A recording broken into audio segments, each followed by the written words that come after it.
Bienvenue, papa, parce que c'est mon père spirituel, papa Jean-Paul Compo.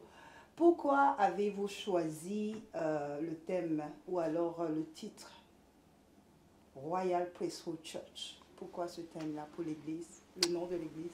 Amen. Sois béni.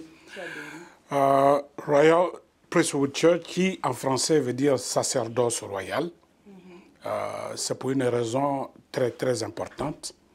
Comme vous le savez, quand on s'est référé depuis la Genèse, quand Dieu a créé l'homme et la femme dans le jardin d'Éden, et après le péché est entré dans le jardin d'Éden.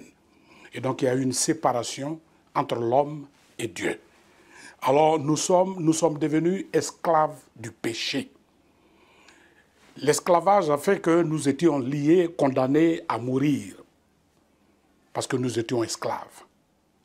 Jusqu'à ce que notre Seigneur Jésus-Christ de Nazareth vienne, à cause de son sang versé, à cause de la victoire sur la mort et la victoire sur le péché, nous ne sommes plus esclaves. Nous sommes donc des princes et des princesses.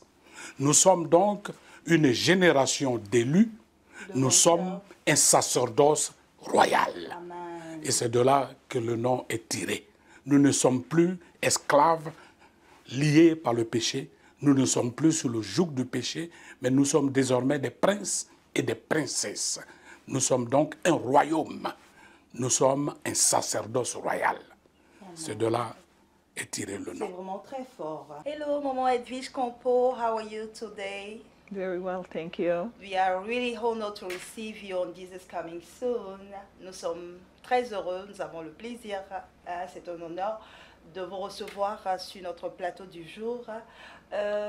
Notre question, quelle est la foi selon la parole de Dieu? Pouvez-vous nous dire pourquoi donc la foi? Pour moi, la foi, quand on parle de foi en tant que chrétien, c'est une confiance totale à Dieu. C'est de croire que Dieu existe, même bien que nous ne le voyons pas. C'est de croire que c'est lui qui est le rémunérateur de tous ceux qui le cherchent. C'est ça la foi.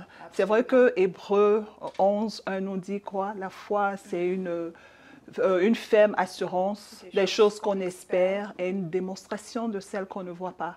Nous ne voyons pas Dieu, il est au-dessus, mais nous croyons qu'il existe et nous l'adorons parce que nous savons qu'il existe, qu'il est le créateur du ciel et de la terre et tout ce qu'il comprend.